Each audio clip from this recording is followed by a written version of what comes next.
اس علاقے میں جتنے بھی گھر ہیں ان کے پاس جا کر پوچھ چکا ہوں مگر انہوں نے ارحا کو کہیں نہیں دیکھا۔ سکندر موڑ کاٹتے ہوئے تحتیش میں دکھائی دے رہا تھا۔ فون پہ وہ جاوید سے بات کر رہا تھا۔ حداد کو بیچ میں کال کی تھی مگر وہ اٹھا نہیں رہا تھا۔ آپ بالکل بھی پریشان نہ ہوں سر، میں نے ابھی اس علاقے کے گرد فورسز بھیجی ہیں۔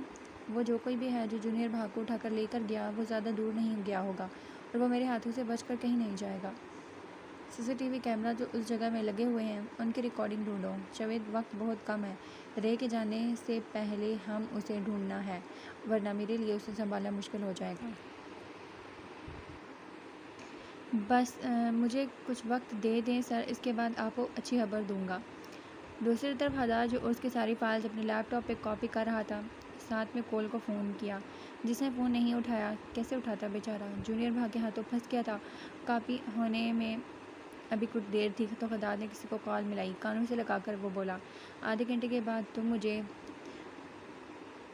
سینٹ پار کر کے پارک میں ملنا۔ تمہیں پلان بی جو سکندر نے بتایا ہے وہ بھیجوں گا اور ساتھ میں اپنے باس سے کہہ دینا کہ میرا کام ہو جانا چاہیے، اس سے پہلے میں یہ پلان تمہیں نہیں دوں گا اور میں سنجیدہ ہوں۔ وہ آگے سے کچھ کہہ رہا تھا اور حداد نے اوکے کہہ کر فون بند کر دیا۔ شون گھر کے اندر داخل ہوا تو اسے کچھ عجیب آوازیں آئیں۔ کچھ دیر پہلے وہ گرینی لانا کو کلب میں چھوڑ کر دکان کی طرف جانے سے پہلے گھر کی طرف آیا تاکہ وہ کول سے پوچھ سکے اسے کچھ چاہیے تو نہیں۔ جب لاؤنج میں آیا تو ایک دم ٹھہر گیا۔ ایک چھوٹی سی تقریباً 1 یا 2 سال کی بچی سومو کو گود میں بٹھائے اس کے اوپر ہاتھ پھیرتی دوسرے ہاتھ سے بسکٹ کھا رہی تھی۔ گرینی لانا کے کارپیٹ پر چاکلیٹ چپس بسکٹ کے ریپر کے ساتھ چوڑے پڑے ہوئے تھے۔ ارحا نے اس اجنبی شخص کو دیکھا جس کی شکل ہو بہو کول سے ملتی تھی تو وہ اسے کول سمجھ کر بولی، کولے I someone eat whiskey.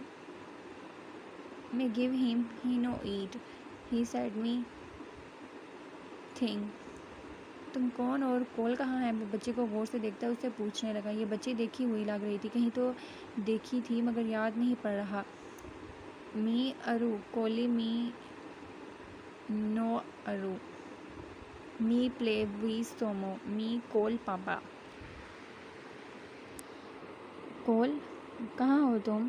اب کی بار شون نے کول کو دھاڑتے ہوئے پکارا۔ گرینی لونا۔ ان دونوں کو بڑی سختی سے ان کا پیارا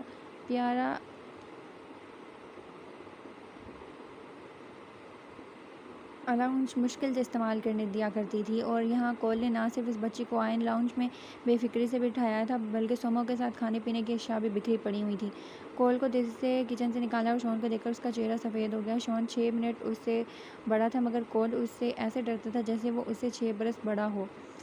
شون تم یہاں کیا کر رہے ہو؟ شون ماتھے پہ بال ڈالے کمر پہ ہاتھ رکھے کبھی ہنستی ہوئی ارحا کے ساتھ اس کی گود میں سومو کو دیکھتا جو ارحا میڈم کے شکنجے میں آ کر بیچارہ دبی دبی آواز میں کرا رہا تھا۔ اچھا بھلا تیز بھونکتا تھا۔ بیچاری کی آواز سی ارحا کے آنے پہ گم ہو گئی۔ اس بچے کے چھوٹے ہاتھ اپنے مالکو سے بھی بھاری معلوم ہو رہے تھے۔ میں اپنے گھر میں کیا کر رہا ہوں؟ اچھا اس سوال کا جواب دوں میں تمہیں؟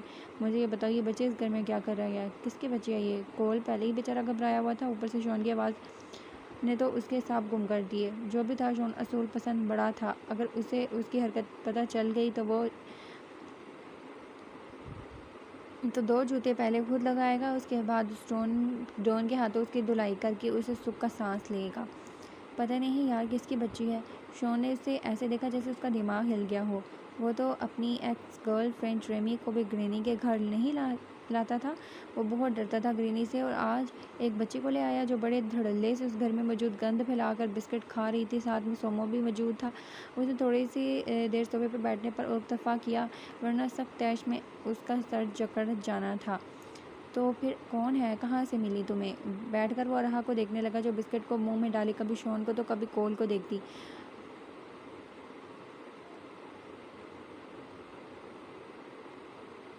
وہ سڑک سے روتی ہوئی ملی مجھے، میں اٹھا کر لے آیا اسے، کول نے تیزی سے کہا، ورنہ اس چلاک بچی نے اس کا پول کھول دینا تھا۔ ارحا شون کی طرف آنے لگی۔ کول کے بعد پہ اس نے اپنے گھنگریالے بالوں پہ ہاتھ رکھا، یہ اس کی عادت تھی۔ پھر سوچ کے بل ڈالے وہ بولی، می نو کرائے کولی یو ٹیک می سی جوکی می سی ڈوگی۔ ارے کول بھائی جھوٹ کیوں بول رہے ہیں؟ ارحا میڈم تو آپ اس لیے لائے تھے کہ آپ اسے ڈوگی کے ساتھ جوکی دکھاؤ گے۔ سومو کی شاید طبیعت نہیں ٹھیک تھی اس لیے ارحا سے بچ کر رینگتا بھاگنے کی کوشش کرنے لگا۔ کول نے جھک کر سومو کو اٹھا لیا۔ میں ابھی آیا۔ کول تو مانو یہاں سے بھاگا تاکہ خداد بھائی کو کال کر کے اپنے بچاؤ کا سامان نکالے۔ شون اسے روکنے لگا جب ارو نے اسے پیکٹ سے بسکٹ دیا۔ کولی آئی ایٹ ٹو۔ شون نے اس معصوم سی لڑکی کی آنکھیں قریب سے دیکھی تو ذرا سا موم ہوا، پھر ایک دم چونک اٹھا۔ ایسی آنکھیں تو بے کی ہیں۔ وہ اس پہ مزید غور کرتا۔ کول کی تیز پکار پہ وہ تیزی سے اس طرف متوجہ ہوا۔ شون نے جلدی ادھر آنا۔ شون اٹھ کر رک گیا۔ اس نے رہا کو اٹھا لیا۔ رہا کا منہ بن گیا۔ می وانٹ پاپا، می گو ہوم۔ اب اسے پاپا کے پاس جانا تھا۔ سویٹی آپ یہاں بیٹھو، میں پھر ابھی آپ کے پاپا کے پاس بھیجتا ہوں۔ یہ بچی اس نے لازمی کہیں دیکھی تھی اور اس نے اسے بٹھایا اور ٹی وی آن کر کے تیزی سے کول کی طرف بڑھا۔ کول صاحب تو پیدائشی بیوقوف تھے، مگر شون صاحب کی تو کیا کہنے، وہ چینل لگا دیا جس میں چکی مووی آ رہی تھی۔ رہا کہ ایک دم بور تاثرات بدلے، اب وہ فلم کی طرف متوجہ ہو گئی۔ ایک خوفناک شکل والا گڈا نہ صرف بول رہا تھا، اس کے ہاتھ میں چھری بھی تھی۔ وہ کسی کو مارنے لگا تھا۔ اوہ، رہا امیز ہو گئی۔ اب آگے کیا ہونے والا تھا؟ کہیں نظر نہیں آئی۔ ایسے کیسے ہو سکتا ہے؟ جاوید اس کی بات پہ ہاتھ اوپر کر کے زور سے گراتے ہوئے کرسی سے اٹھا۔ جاوید، میں نے بہت باریکی سے معائنہ کیا ہے، کہیں سے بھی مجھے کوئی بچی اٹھاتے ہوئے نظر نہیں آیا، نہ ایسے اکیلی گھومتے ہوئے دکھائی دی۔ آر یو شور کہ وہ گھر میں نہیں ہے؟ کیا پتہ ایسے ہی کہیں چھپی ہوئی ہو۔ اکثر بچے شرارت کے طور پر بیڈ کے نیچے یا صوفے کے پیچھے چھپ جاتے ہیں۔ جاوید ایک لمحے کے لیے سیدھا ہوا۔ باہر رہا کے مزاج کو جانتے تھے، اتنی گہرائی سے چھان بین کے بعد ہی اس کے نہ ملنے پر انہوں نے اتنا وویلا مچایا۔ وہ دوسرا خداد کا گھر بہت چھوٹا تھا۔ سکندر ویلا ہوتا تو سمجھ میں آتی۔ ناک کے کونے کو دباتا وہ شیشے کی طرف آیا اور سامنے وادیوں پہ نظریں جمائی۔ اس نے سکندر کو کال میں لائی۔ اس کے پیچھے بیٹھے ریکو نے اس کی پشت کو عجیب مسکراتی نظروں سے دیکھا، جیسے اس کی قابلیت کا مذاق اڑا رہا ہو۔ جاوید کے یہاں آنے سے تھوڑی دیر پہلے وہ ڈیسک ٹاپ کے سامنے نظر جمائے کیمرے کی ریکارڈنگ کو دھیان سے دیکھ رہا تھا، جو ابھی اس کو کچھ منٹ پہلے ای میل میں ملی۔ 1:30 بجے کے قریب کا وقت تھا۔ اسٹریٹ پہ اکا دکا گاڑیاں گزر رہی تھیں۔ پھر اس نے کالی گاڑی کو گزرتے ہوئے پایا جو خداد کے گھر سے 6 فٹ کے فاصلے پہ کھڑی تھی۔ پھر گاڑی کے شیشے نیچے ہوئے، مگر کالے ہیڈ میں اس آدمی کا چہرہ چھپا ہوا تھا۔ دوسری جانب ایک سنہرے بالوں والا نوجوان آدمی دکھائی دیا، تھوڑا سہما اور خود سے بڑبڑا بھی رہا تھا۔ اس کے بعد وہ خداد کے پیچھے بیک یارڈ کی طرف گیا اور کچھ ہی دیر میں اس کے باہوں میں بچی تھی۔ اس نے کلک کر کے اسے زوم کیا، پھر زوم کرتے ہوئے اس کے چہرے کو دیکھا۔ اس کا چہرہ بلکہ ہلکا سا دھندلا تھا، مگر صاف پتہ چل رہا تھا کہ وہی بچی ہے جس کی تصویر سے بھی ملی۔ اس نے ایڈیٹنگ سافٹ ویئر سے یہ ساری ریکارڈنگ منتقل کی اور یہ تمام نظارے 1 منٹ میں کہیں غائب کروائے، اور اس نے ایسے ظاہر کیا کہ 15 منٹ میں یہاں پہ کچھ نہیں ہوا۔ وہ جانتا تھا یہ باریک بینی صرف سکندر کر سکتا ہے، جاوید جیسا بندہ نہیں۔ اور اسے دیکھنے جاوید نہیں آنا تھا۔ فون اٹھا کر کانوں سے لگاتے ہوئے اس نے کہا، ہرکولس کام ہو گیا ہے، میرے پیسے اکاؤنٹ میں ٹرانسفر کب تک ہو جائیں گے؟ 2 منٹ اس سے بات کرنے کے بعد وہ مطمئن ہو کر تھوڑا پریشان بھی تھا۔ سکندر سے اس کی ملاقات 2 بار ہوئی تھی اور ان 2 بار اس کی ہوئی تھی ملاقات، اور ان 2 بار میں وہ جان گیا تھا کہ اس کے ساتھ دغا بازی کا انجام بالکل بھی اچھا نہیں ہوتا، مگر ہرکولس نے اسے گارنٹی دی کہ وہ اسے کچھ نہیں ہونے دے گا۔ وہ اور اس کی فیملی بہار سے بالکل محفوظ ہیں۔ وہ ایک دم سوچ کے دنیا سے نکلا جب جاوید نے اسے کہا، یہ ای میل مجھے بھیجنا، کاپو کو دکھانی ہے۔ اس کی بات پہ مکمل اطمینان سے بیٹھا ریکو کا سارا چین بھگ سے اڑ گیا۔ ہاں کیوں نہیں، مگر جب میں نے اور تم نے اس ریکارڈنگ کو 6 بار دیکھ لیا ہے تو کاپو کو اس بیکار سے ویڈیو میں وقت برباد کرنے کی کیا ضرورت ہے؟ معلوم ہے مجھے واقعی اس ویڈیو کا کوئی فائدہ نہیں، مگر کاپو کی ایک نظر کافی ہوتی ہے۔ شکاری کی چال کو بھانپنے کے لیے تو مزید سوال جواب سے بہتر ہے کہ مجھے یہ ویڈیو بھیج دو۔ نارمل لہجہ مسکراتے ہوئے لب میں اس نے ریکو کو صاف صاف دھمکی دے دی۔ ریکو 1 منٹ کے لیے اس کو دیکھتا رہا، پھر اس بات میں سر ہلا کر بولا، سمجھو میں نے تمہیں ای میل بھیج دی۔ اسی وقت جاوید کے فون پہ کال آئی، دیکھا تو خداد تھا۔ جاوید نے تیزی سے فون کان سے لگایا اور اپنا کوٹ اٹھا کر لفٹ کی طرف بڑھا۔ ہاں جاوید، تم اس وقت براؤن ایریا میں ہو؟ ہاں بس نکلنے والا ہوں سر، کوئی بات ہوئی ہے؟ میں ابھی اس گاڑی کی تلاش میں ہوں، پتہ نہیں کہاں میری نظر سے اوجھل ہو گئی ہے۔ کالی مسراٹی تھی اس میں نے شاید ایک گھنگھریالے بالوں والی بچی کو دیکھا، مجھے لگ رہا ہے وہ رہا ہے۔ کون سی گاڑی؟ نمبر بتائیں۔ تم گاڑی میں نہیں ہو؟ نہیں، بس میں انڈر گراؤنڈ پارکنگ کے سمت ہی جا رہا ہوں، مگر میں اپنے 2 بندوں کو الرٹ کر دیتا ہوں۔ بھاگ کو بتایا کال کر رہا ہوں اسے، مگر فون اٹھا نہیں رہا۔ ہاں اسی وقت جاوید اور بھا کی بات ہو رہی تھی۔ ٹھیک ہے آپ فون بند مت کیجیے گا، مجھے گاڑی کا نمبر بتائیں۔ وہ بات کرتے ہوئے سیدھا اپنے گاڑی کے سمت بڑھا۔ گاڑی میں بیٹھ کر اس نے اپنے کانوں میں بلوٹوتھ لگایا اور پارکنگ ایریا سے نکلا۔ تمہیں کوئی ریکارڈنگ ملی ارحا کے متعلق؟ نہیں، عجیب بات ہے، چلو کوئی ارحا کو اٹھاتے ہوئے نظر نہ آتا تو کم سے کم ارحا تو دکھائی دیتی۔ ایک بچہ بھی اس گلی میں نظر نہیں آیا سر، سمجھ نہیں آ رہی معاملہ کیا ہے۔ اگر کوئی شخص واقعی ارحا کو اٹھا کر لے کر گیا ہے تو میرے ہاتھوں سے وہ بچے گا نہیں۔ اس نے بیک مرر سے دائیں جانب دیکھتے ہوئے موڑ کاٹنے لگا۔ ایک دم چونک اٹھا۔ آپ فکر مت کریں سر، آپ دونوں سے پہلے اسے میرا سامنا کرنا پڑے گا۔ کہیں گاڑی نظر آئی؟ ایک سیکنڈ، سکندر کا فون آ رہا ہے، مجھے رکنا پڑے گا۔ جاوید نے آگے سے کوئی جواب نہیں دیا۔ وہ تیزی سے اس گاڑی کی جانب پہنچا۔ جب کوئی سائیکل چلاتی اس کی راہ میں آنے لگی تو ایک دم جاوید کو تیزی سے بریک لگانی پڑی، لیکن اس کی گاڑی روکنے کے چکر میں وہ لڑکی گھبرا کر سائیکل سے بری طرح گر گئی۔ اوہ شٹ! جاوید کو خود پہ طیش آیا اور تیزی سے باہر نکلا اور اس کے پاس آیا جو کونی کے بل خود کو اٹھاتے ہوئے کراہی۔ آئی ایم سوری، آپ ٹھیک تو ہیں؟ اس نے سائیکل کو اس کے اوپر سے اٹھایا۔ تبھی زوخا نے اپنے گھومتے سر سے جاوید کو دیکھا اور جاوید جو اسے پکڑنے لگا ایک دم ٹھہر سا گیا۔ یہ تو وہی لڑکی ہے۔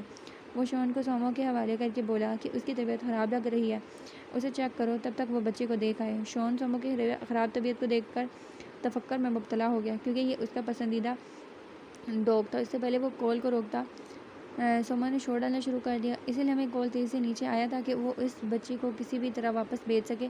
لاؤنج میں آ کر وہ ارحا کو پکار کر اپنا موبائل نکالنے لگا۔ اس کی چیخ نکل پڑی۔ ارحا نے کول کو دیکھا تو بھرپور شیطانی مسکراہٹ اچھالتی اس نے چھری پکڑی جو شاید اس نے بالکل سائڈ پہ پڑے فروٹ باسکٹ سے نکالی تھی۔ بیچارے سیب کو تو شہید کر چکی تھی۔ اروم اگر آپ اسے کوئی انسان چاہیے تھا اور یہ انسان بالکل اس کے سامنے آ چکا تھا۔ کول میڈسن ایک لمبا چوڑا نوجوان اس بچے کے ارادے کو دیکھ کر اچھا خاصا کانپ گیا۔ می کل you Kohli, me want you. وہ اپنی دانت نکالتے ہی چھری کو ایسے ہلاتی اس طرف کھنستے ہوئے آئی۔ سکندر یہ منظر دیکھ لیتا تو اس کی جان نکل آتی۔ واقعی میں ارحا وقت کے ساتھ ساتھ خطرناک ثابت ہو رہی تھی۔ اس بات کا اندازہ فی الحال کول کو ہی ہوا۔ ارے یہ تو اپنے باپ کی بیٹی نکلی۔ سویٹ گرل، چھری کو نیچے رکھو۔ You no scare of me, me چکی، می کل ایپل، یو اسکیئر۔ بھائی وہ چکی ہے، آپ سے ڈر کیوں نہیں رہے؟ وہ آپ کو ڈرا رہی ہے۔ اب کول اس کو کیا بتاتا کہ سامنے گرم ریپر کھڑا تھا۔ چکی نہیں، گڑیا، ہاں میں اسکیئر ہوں، اسے رکھو، میں آپ کو دوسری چھری دوں گا۔ کول صاحب آپ اتنے بھی بیوقوف نہیں تھے جتنی دنیا انہیں سمجھتی تھی، مگر شون اگر ہوتا تو ضرور اس کے سر پہ چت مارتا اور کہتا کہ گدھے انسان اتنی سی بچی سے چھری نہیں لے سکتا۔ ارحا نے چونک کر اسے دیکھا، پھر اپنے ہاتھ میں موجود چھری کو، پھر اس کے ہاتھ اس کے تیز نوک کی طرف بڑھے ہی تھے کہ کول چھلانگ لگا کر چیخ پڑا۔ اسی لمحے ارحا کا بھی تڑا نکلا اور اس کے ننھے ہاتھوں سے چھری چھوٹ گئی۔ سیڑھیوں سے کسی کے اترنے کی آواز آئی۔ اسی لمحے کول نے ارحا کو پکڑ کر اٹھا لیا۔ کیا ہوا شون؟ چلائے کیوں تم؟ میں اس کو چھوڑ کر آتا ہوں جہاں سے مجھے یہ ملی۔ ایک منٹ بھی اس گھر میں رہی تو ہم دونوں ڈیڈی اور ممی کے پاس ہی پہنچیں گے۔ لیو می، وانٹ ٹو ہرٹ یو۔ ارحا اس کے بازو میں مچلی اور جب کول نے گرفت مضبوط کی تو وہ اسے گھورتے ہوئے دھمکی دینے لگی۔ دماغ تو خراب نہیں ہو گیا تمہارا؟ اس معصوم بچے نے کیا کیا؟ اور پہلی بات اسے تم لائی کیوں؟ اور اب اسے واپس بھی بھیج رہے ہو؟ تم نے لازمی پی ہوگی آج۔ یہ بچی نہیں ہے، وہ تیزی سے بولا۔ یا می نو بچی، می رجونی بھا۔ اب ارحا نے بھی کول کی بات سے اتفاق کیا۔ تو کیا ہے پھر، ہاتھی یا جراف؟ ارے یار یہ اس کی حرکتیں بچوں والی نہیں ہے، یہ گھر کا حشر دیکھ رہے ہو؟ اور یہ چھری اس سے میری جان لینے لگی تھی، کہتی ہے میں چکی ہوں، تمہیں مار دوں گی، لگتی بھی اس جیسی ہے، اس کے گھومنے والے بال اور شیطانی مسکراہٹ دیکھو۔ کول تمہارا دماغ کھل گیا ہے، یہ معصوم بچی ایسے کیسے کر سکتی ہے بھلا؟ ویسے ہی پکڑ لی ہوگی، تم تو ایسے بہیو کر رہے ہو جیسے کہ اپنے دو دانت نکال کر تمہیں واضح دھمکی دیتے ہوئے تمہیں مارنے کے لیے آگے بڑھی ہوگی۔ ابے یار سچ میں اس نے ایسا ہی کیا تھا، ورنہ میں چیختا کیوں؟ اسے پکڑو تب تک میں۔ وہ تیزی سے بولتے ہوئے ارحا شون کو پکڑا کر اپنا فون نکال کر کچھ کہنے لگا۔ اسی وقت ان کے دروازے پر دستک ہوئی۔ ہی مائی پاپا، مسی می، ہی ٹرمپی یو۔ ارحا کو لگا اب یہ دونوں اسے تنگ کر رہے ہیں اور پاپا لازمی آ گئے ہوں گے اسے لینے۔ کول کی تو اس بات پر لگا کہ پیروں تلے زمین نکل جائے گی۔ آپ ٹھیک تو ہیں نا؟ وہ ایک بار پھر جھک کر اس کے گدے پہ ہاتھ رکھتے ہوئے پریشانی سے بولا۔ کوئی اور وقت ہوتا تو زحا اس کے ہاتھ لگانے پر بدک اٹھتی، لیکن وہ اس شخص کی آنکھوں کو دیکھنے لگی۔ پتہ نہیں کیا تھا ان آنکھوں میں، عام سی تو تھی مس۔ اس نے ہلکا سا زحا کو جھنجھوڑ کر اس کی آنکھوں کے سامنے چٹکی بجائی۔ اسے لگا اس کے سر پہ بہت زور سے لگی ہے، جبھی وہ کوئی رد عمل نہیں دکھا رہی۔ زحا کو ایک دم ہوش آیا تو وہ اپنے بازو پہ عجیب سی جلن محسوس کرنے لگی۔ چہرے پہ کھینچے ہوئے تاثرات دیکھ کر جاوید کو شرمندگی ہوئی، پھر ایک دم خیال بھی آیا کہ اس نے کسی گاڑی کا پیچھا بھی کرنا ہے۔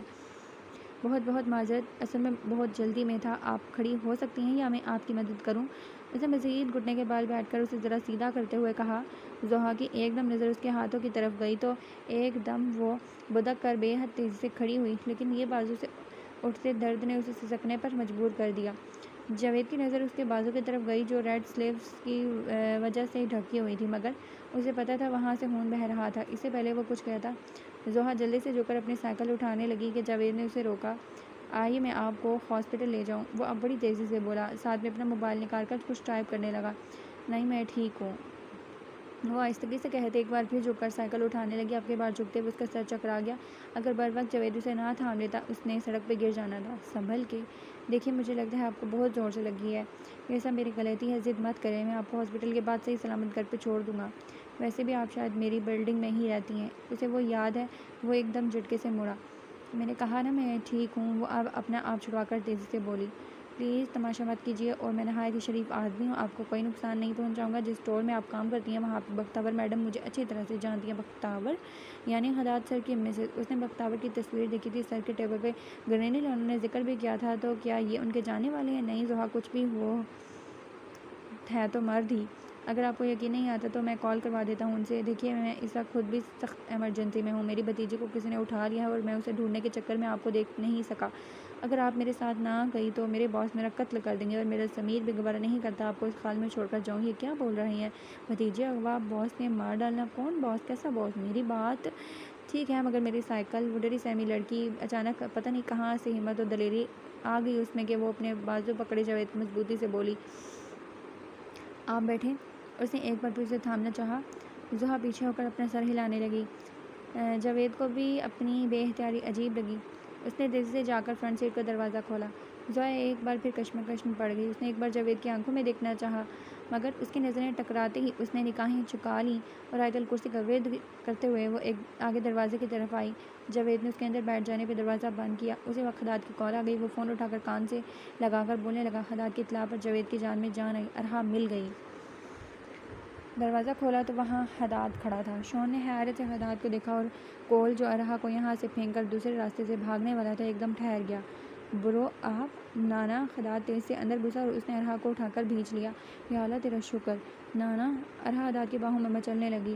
خداد ارحا کو چھوڑے بغیر کول کو دیکھنے لگا، اور وہ بیچارہ جو شکر منانے لگا کہ بال بال بچے، خداد کی نگاہوں کو دیکھ کر ڈر گیا۔ کب سے تمہیں کال کر رہا ہوں، فون اٹھا کیوں نہیں رہے تھے؟ کول کے ساتھ شون کو بھی جھٹکا لگا۔ برو یہ بچی آپ کی جانے والی ہے؟ ارے ہاں، یہ تو بھی کی کزن تھی، تبھی مجھے ایسا لگ رہا تھا میں نے دیکھا ہے۔ شون اس طرف آیا، پھر کول کو دیکھا جس کی تو باقاعدہ ٹانگیں کانپنے لگی۔ ہاں ملی تھی، کہاں ملی تمہیں یہ؟ وہ دھاڑ کر اسے پوچھنے لگا۔ اب تو کول کو لگا وہ بے ہوش ہو جائے گا۔ اس سے پہلے وہ کچھ کہتا ایک دم زوردار آواز اس کی طرف آئی، میری ارو۔ اندر آنے والا کوئی اور نہیں سکندر حدید تھا۔ میری جان کہاں چلی گئی تھی؟ پاپا ڈر گئے تھے۔ مجھے بتاؤ تمہیں ارو کہاں سے ملی، اور تم میرا فون کیوں نہیں اٹھا رہے تھے؟ کول کو سب سے بڑا جھٹکا لگا۔ خداد بھائی، اتنا بڑا دھوکہ! آپ نے ہی تو کہا تھا۔ اس کے تاثرات دیکھ کر خداد نے دانت پیستے ہوئے اسے آنکھیں دکھائیں۔ یہ آپ کیا کہہ رہے ہیں خداد؟ برو کیا کیا کول نے؟ کول، کیا تم اسے اٹھا کر لائے ہو جان بوجھ کر؟ کیا تم جانتے تھے یہ بی کی کزن ہے؟ ہٹو، میں اس لڑکے سے خود پوچھتا ہوں، سکندر سرد لہجے میں بولا۔ میری بیٹی کو تم نے کیوں اٹھایا؟ تمہارا مقصد کیا تھا؟ بولو۔ سرد لہجے میں ہلکا سا کٹیلا پن ان سب کو محسوس ہوا۔ وہ جتنا خود کو کمپوز کر رہا تھا، خداد کے علاوہ وہ سب جانتے تھے کہ یہ شخص بری طرح پٹے گا۔ Sikandar calm down, I am sure کول کی بری نیت نہیں ہوگی۔ بتاؤ کول، تمہیں ارحا کہاں سے ملی؟ وہ مجھے راستے سے ملی۔ میں نے اس سے پوچھا کہ گھر کہاں ہے تو کہتی ہے پتہ نہیں۔ میں نے بہتر یہی سمجھا کہ اسے گھر لا کر اس کے گھر والوں کو پتہ کروا دوں گا یا پھر پولیس کی اطلاع دے دوں گا، مگر موقع ہی نہیں مل سکا۔ مجھے بیوقوف سمجھا ہے؟ ایسا بہانے آج کل کے بچوں پہ بھی کام نہ آئے۔ عقاب کی نظریں ہیں میری۔ بولو، کیوں اٹھایا میری بیٹی کو؟ کس نے تمہیں یہ سب کرنے کے لیے پیسے دیے؟ کول کی تو آنکھیں خوف کے ساتھ ساتھ حیرت سے پھیلی۔ ان کو کیسے معلوم ہوا کہ اس نے ارحا کو یہاں لانے کے لیے 500 یورو لیے تھے؟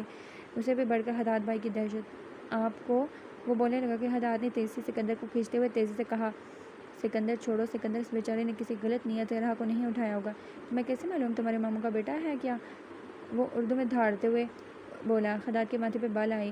یہ میرا اور بختیور کا جاننے والا ہے، اور یاد ہو تو میری اطلاع کی بدولت تمہیں پتہ چل سکا ہے، اور اگر یہ لڑکا گڑبڑ ہوتا تو میں تمہارے سے پہلے اس کی چمڑی ادھیر دیتا۔ سکندر نے ایک دم ٹھہر کر اسے اور کول کو دیکھا جو خود کو کانپنے سے روک رہا تھا، مگر سکندر کی نظریں ہی ایسی تھیں۔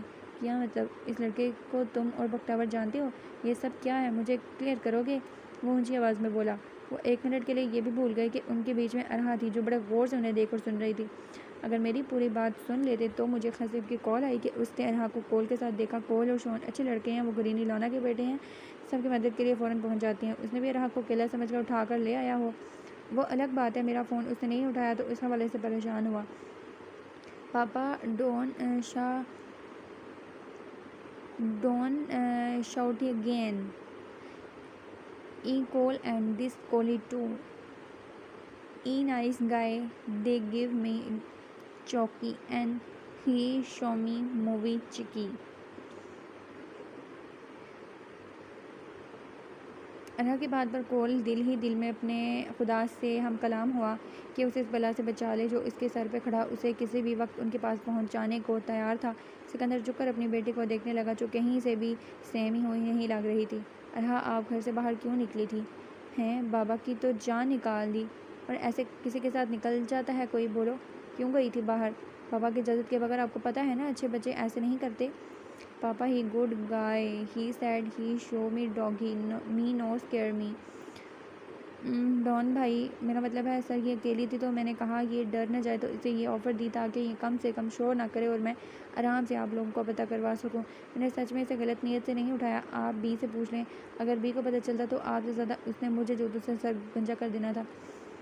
تمہارا بہت شکریہ، لیکن اگر تمہیں اتنی زیادہ فکر ہوتی تو کم سے کم ان سے رابطہ کرتے، ہمیں اتنی پریشانی کا سامنا نہ کرنا پڑتا۔ بہرحال اس نے جیب سے اپنا والیٹ نکالا اور 500 یورو کے 2 نوٹ نکال کر انہیں دیے، یہ اس کا خیال رکھنے کے لیے۔ کول کے ساتھ شون کا بھی منہ کھل گیا۔ کول دل ہی دل میں ڈانس کرنے لگا، چلو اس دہشت کے چکر میں انعام تو ملا، ایک طرف خداد بھائی کا 500 یورو، دوسری طرف ڈون کی طرف 1000 یورو۔ بھائی سمجھو آج ہی کرسمس ہے اس کے لیے۔ کول لینے لگا۔ شون تیزی سے بولا، نہیں اس کی کوئی ضرورت نہیں ہے سر، ہمارا فرض تھا، میں ابھی آیا ہوں، اگر مجھے پہلے پتہ ہوتا تو فوراً ہر کسی سے اس کے پیرنٹس کا پتہ کرواتا، اگر سب سے خبر نہ ملتی تو پولیس اسٹیشن جاتا۔ آپ تو یہ پیاری سی ڈول بی کی کزن نکلی، تو اب تو ہم بالکل پیسے نہیں لیں گے کیونکہ یہ ہماری بھی کزن ہے۔ ارحا ہمارے گھر اب ضرور آنا۔ می نو ارحا می جونی بھا، ایک بار پھر تمہارا شکریہ۔ نہیں سر، یہ میرا فرض تھا۔ خود پہ ضبط کی اس نے جس منہ سے کہا یہ صرف وہی جانتا تھا۔ ایک دفعہ یہ ڈون جائے تو شون کے ٹک ٹک کرنے پہ دیر نہیں کرے گا۔ اچھا 1000 یورو ہاتھ سے گئے۔ سکندر اور ارحا باہر چلے گئے تو حداد اپنی گاڑی کی طرف سے جانے سے پہلے کول کی طرف دیکھتے ہوئے بولا، کول ذرا ادھر آنا۔ شون نے ایک دم کول کو دیکھا جو اس کی طرف دیکھے بغیر حداد کی طرف بڑھا۔ 2 گھنٹے پہلے جب جاوید ریکو کے پاس موجود سکندر سے گفتگو کرتے ہوئے کھڑکی کے سامنے کھڑا تھا، سگریٹ کے گہرے کش لیتے ہوئے اس نے دوربین کو نیچے کیا اور کان میں لگے ہوئے ایئرپورٹ میں اس نے جاوید کی بات سنی۔ عجیب بات ہے، مگر وہ بھا تھا، اس سے کوئی بعید نہیں تھا۔ وہ کیا سوچ رہا تھا، وہ کیا دیکھ رہا تھا، کچھ پتہ نہیں۔ یہ تو مجھے معلوم تھا کہ کچھ نہیں ہوگا، مگر بالکل کچھ بھی نہیں ہوگا ایسا سوچا نہ تھا۔ سکندر کی بات سن کر جاوید چونکا۔ کیا مطلب؟ اس نے ریکو کی وجہ سے بہت محتاط ہو کر بات کی۔ مطلب وہاں کوئی گاڑی نہیں گزری، کوئی آدمی چلتا ہوا دکھائی نہیں دیا، ایسے کیسے ہو سکتا ہے جبکہ اس گھر کے کچھ فاصلے پہ میں نے کالی مسٹراڈی دیکھی۔ مسٹر جاوید گاڑی کا نام لینے لگا، ایک دم رک گیا۔ اس نے شیشے کے عکس سے ریکو کو دیکھا جو مسکراتے ہوئے لیپ ٹاپ کو دیکھ رہا تھا۔ نہیں اچھا، میری ویسے ہی کھڑکی پہ نظر پڑ گئی تھی، خداد کی کھڑکی کچھ زیادہ بڑی ہے اور کافی انوکھی بھی، دور سے ہر شے آرام سے دکھائی دیتی ہے۔ جی سر، وہ ہماہتی بھا سے تھا مگر اس کی نظریں اور سوچ کہیں اور سمت تھیں۔ اس سے ریکارڈنگ مانگو، بولو بھا کو دکھانی ہے۔ تم جانتے ہو نا میں کوئی بھی چیز اپنی آنکھوں سے نہ دیکھوں تو مجھے چین نہیں آتا۔ اوکے سر، آپ بے فکر ہو جائیں، میں بہت جلد ارحا کا پتہ لگاتا ہوں۔ جاوید نے بھی اپنا روپ بدلا اور اس کی طرف آیا۔ شون نے بالکل صحیح کہا تھا، یہاں لاؤنج سے لے کر اس کے کمرے کا پورا نظارہ آپ بالکل آرام سے دیکھ سکتے ہیں، اور انکل جارڈن کے دوربین سے تو کیا بات ہے، ایک ایک حرکت کا جائزہ لے سکتے ہیں۔ اس نے انکل جارڈن کو ان کا دوربین تھمایا۔ آج گرینی لونا کے بجائے اگر مہربانی ہو تو میری زندگی کو ذرا دیکھ لیجیے گا۔ مجھے پتہ ہے وہ دونوں لڑکے معصوم ہیں، اسے ذرا بھی نقصان نہیں پہنچائیں گے، پر میرے دل کی تسلی کے لیے مجھے فون کر کے خبر دے سکتے ہیں۔ سکندر نے نرمی اور بڑے ادب سے انہیں مخاطب کیا اور نہ کچھ دیر پہلے تو انکل جارڈن کو ایسا ڈرایا کہ انکل جارڈن نے اپنے خدا سے توبہ کر لی کہ دوبارہ گرینی لونا کو نہیں اتارے گا۔ جو تم کہو بیٹا، ہم تم کو پوری خبر دے گا۔ سکندر پورے دانتوں سمیت مسکراہٹ نوازتا ہوا بولا، خوش رہیں۔ اس واقعے کے 10 گھنٹے بعد سکندر نے شون کو چیک آؤٹ کر دیا۔ تمہارا انعام، تم نہ صرف میرے وقت کے مشکل وقت میں کام آئے بلکہ اس کے بہت ہی اچھے اور ایماندار دوست بھی ثابت ہوئے۔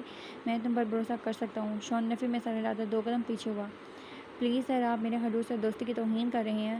میں نے جو کچھ کیا بی اور خداد بھائی کے لیے کیا کیونکہ مجھے دونوں بہت عزیز ہیں۔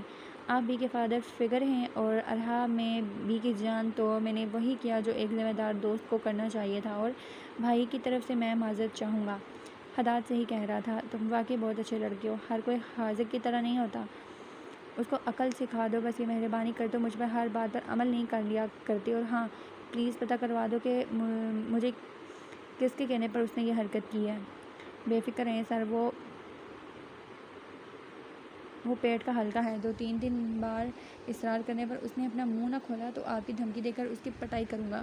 مگر ایک بات مجھے سمجھ نہیں آئی، وہ تو پکڑے جانے پر چھوٹتے ہی اپنا منہ کھول کر معافیا مانگنے لگ جاتا ہے۔ اس بار پتہ نہیں اس نے ایسا کیوں نہیں کیا۔ کوئی بات نہیں، کبھی کبھار ڈرپوک لوگ بھی بہادری کا مظاہرہ کر دیتے ہیں۔ خیر چلتا ہوں، ایک بار پھر تمہارا شکریہ۔ ہوا کچھ یہ تھا کہ سکندر ارحا کی تلاش میں تھا۔ جب اس کو بختیور کی کال آئی، سکندر کو لگا بختیور کو خبر مل گئی ہوگی اور ہو سکتا ہے ارحا سے مل گئی ہو۔ بہت سی سوچوں کو ذہن میں لائے اس نے بہت کا فون اٹھایا اور کانوں سے لگایا۔ ہیلو بچے، ماما آپ اور ڈاکٹر کہیں گئے ہوئے ہیں؟ ہاں، تمہاری طبیعت تو ٹھیک ہے نا؟ کچھ چاہیے؟ ڈاکٹر آپ کے ساتھ ہیں؟ اگر وہ ہاں بولتا تو وہ بات کروانے کا کہتی، اور اگر نہ کہتا تو؟ نہیں بچے، اسے کسی کام سے بلڈنگ چھوڑا ہے، میں ارو کے ساتھ ہوں۔ ایک تو شون اور کول فون نہیں اٹھا رہے ان کے، یا خداد کے بغیر وہ کام ہو ہی نہیں سکتا۔ کیا بات ہے بچے، ماما کو بتاؤ میں کام کر دیتا ہوں۔ نہیں ماما، آپ سے تو کام نہیں کروانا، آپ نے تو مار دینا ہے بیچارے کو۔ کسی نے تمہیں کچھ کہا؟ وہ نہ چاہتے ہوئے بھی کر آیا۔ ارے نہیں ماما، آپ بس شون سے رابطہ کروائیں میرا، وہ دکان کا معاملہ ہے، اپنی طبیعت میں بس بھول گئی۔ مزید اگر اسے اطلاع نہیں دی تو ان کا نقصان ہوگا اور گرینی لونا آپ سیٹ ہوگی۔ بتائیے، کول اور شون وہی ہے جن کی دکان میں تم کام کرتی ہو اور یہ لڑکے تمہارے دوست ہیں؟ جی ماما، گرینی لونا کے پوتے ہیں، آپ کو بتایا تھا، بہت اچھے ہیں، بہت مدد کرتے ہیں۔ پیشہ کے ایک بندے کا ان کو پتہ ہوتا ہے، اور شون وہ تو ایسے بندوں کو پکڑتا ہے کہ ہمارے علاقے کا وہ پولیس آفیسر ہے، حنان ماما کی طرح۔ کوئی بھی مدد چاہیے ہو تو شون سے رابطہ کریں، کول تو ہے ہی گدھا۔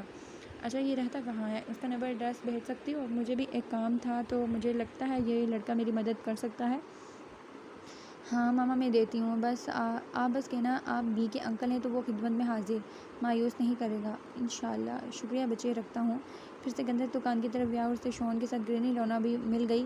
شون گرینی لونا کو ان کے کلب لے کر جانے والا تھا۔ سکندر نے شون کو ضروری بات کرنے کے لیے باہر آنے کو کہا، پھر ارحا کی تصویر دکھا کر اس نے سارا قصہ سنا ڈالا۔ شون سکندر کی مدد کرنے کو تیار ہو گیا اور کہا کہ بے فکر ہو جائیں، آدھے گھنٹے میں ارحا ڈھونڈ کر دے گا۔ سکندر اس کی پختگی پر لاجواب ہو گیا، پھر سر ہلا کر وہ گاڑی میں بیٹھا۔ راستے میں گرینی لونا اپنے کوکیز بھول گئی تھی تو مجبوراً شون کو گھر کی سمت جانا پڑا، مگر یہ کیا وہ گھر کی سمت پہنچ رہے تھے تو اس نے کول کو ایک بچی کو اٹھاتے ہوئے گھر کے اندر گھستے ہوئے دیکھا۔ اس بچی کو اس نے 1 منٹ میں پہچان لیا تھا، اس کو پہچانتے ہوئے اس کا دماغ بھگ سے اڑ گیا۔ اس کے بعد غصے میں گاڑی ایک سائڈ پارک کی۔ جب گرینی لونا نے اسے ٹوکا، کدھر جا رہے ہو لڑکے؟ بس آیا گرینی۔ غصے میں اسے پتہ نہیں چلا، اس نے دروازہ زور سے پٹکا اور گھر کی طرف بڑھا جب کسی نے اس کے بازو کو پکڑ کر دوسری سمت کھینچا۔ آواز مت نکالنا، کسی نے گن اس کے پیٹھ پہ تان کر اسے آواز نکالنے سے منع کیا۔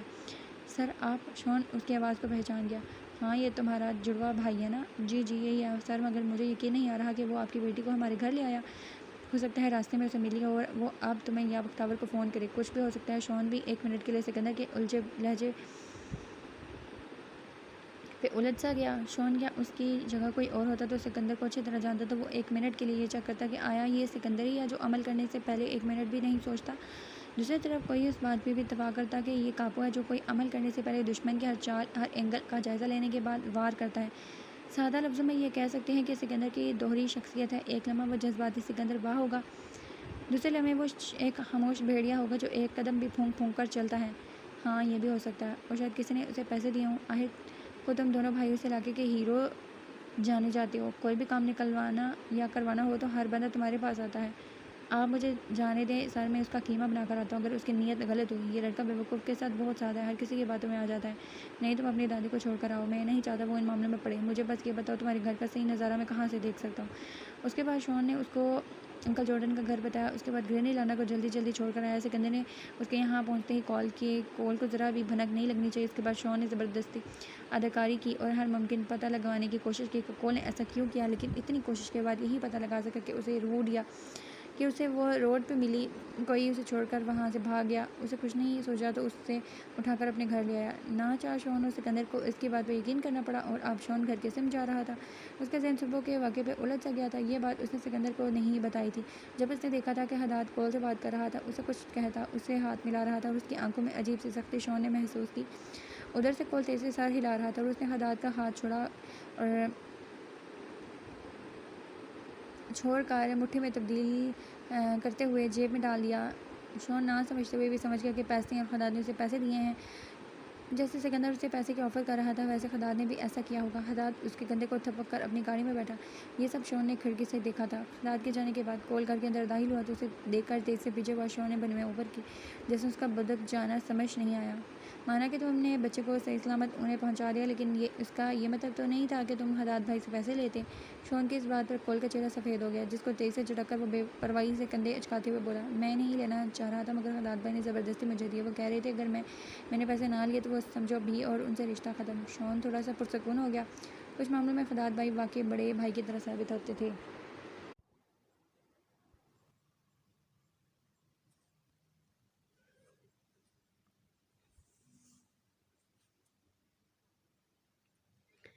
بی کے انکل سے بھی پیسے لے لیتے، پھر اب ہم کسی کی مدد کرنے کے لیے پیسے لیا کریں گے کول؟ یہ اچھی بات نہیں ہے۔ خیر، کول کو ڈر بھی لگ رہا تھا، دوسرا اچانک ہی شون پہ غصہ آ گیا۔ ایک تو پہلے ہی میں اس بچے کی وجہ سے خوفزدہ رہا، اوپر سے تمہارا یہ صاف رویہ، صاف بول رہا ہے کہ میں نے اسے کڈنیپ کیا اور اس بچے کو حوالے کرنے کے پیسے میں نے حداد بھائی سے وصول کیے۔ اگر حداد بھائی نہ آتے تو وہ مانسٹر نے آج تمہارے بھائی کو شہید کر دینا تھا، پھر گاتے بیلا چاؤ میرے جنازے میں۔ شون نے اس کی بکواس پہ محض سر تعصب سے ہلایا۔ کیا کہوں میں تمہیں؟ بہرحال آئندہ کوئی بھی چکر ہو مجھ سے کچھ بھی مت پوچھنا یا چھپانا۔ وٹ ایور، بے پرواہی سے کہتا وہ اوپر چلا گیا تھا۔ آئی پاپا می وانٹ ڈاگی۔ ارحا رمشا کا فون پکڑے سکندر سے ویڈیو کال پہ یہ بات 10ویں دفعہ کہہ چکی تھی۔ جیسے سکندر نظر انداز کرتا بات ادھر ادھر کرتا، مگر ارحا کی سوئی وہاں پہ اٹکی ہوئی تھی۔ سکندر کل سے گیا ہوا تھا اور ارحا بار بار سکندر کا رمشا سے پوچھ رہی تھی، پاپا کہاں ہیں؟ وہی فرمائش کرنے کا وقت آیا تو پاپا غائب۔ رات کو سوتے ہوئے بھی وہ ڈاگی سے لگی رہی۔ رمشا نے اس کو اسٹف ٹوائے دیا تو وہ منہ بنا کر کہنے لگی، یہ تو نہ چلتا نہ بولتا ہے، اتنا بے وقوف سمجھا ہوا ہے بھا کی بیٹی کو۔ اینو ٹاک اینو واک، تنگ کر کے رکھا ہے۔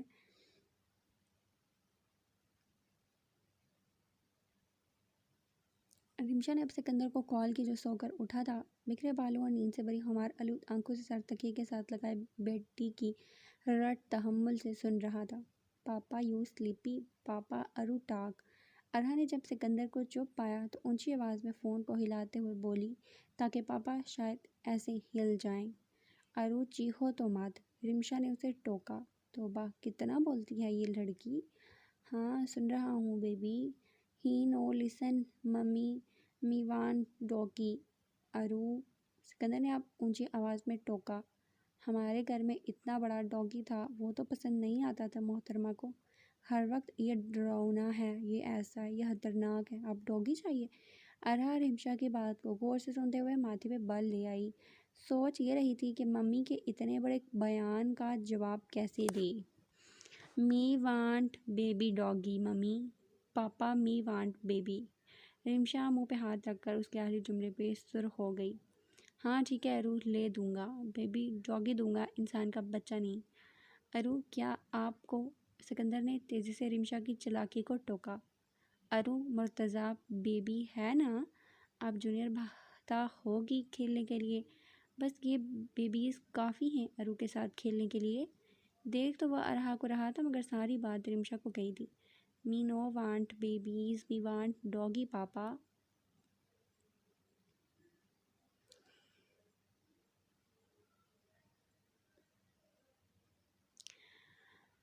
ارہا نے پاؤٹ کرتے ہوئے بیڈ پہ پڑی اپنی ٹوائے والی سگریٹ اٹھائی اور منہ میں ڈالی۔ بائی دباؤ ہے جونیئر بھا کو، سگریٹ تو لازمی پینی ہے۔ ہاں یہ کہیں نا جونیئر بھا والی بات۔ اب بیبی پاپا کو کس دو اور ممی سے بات کرواؤ۔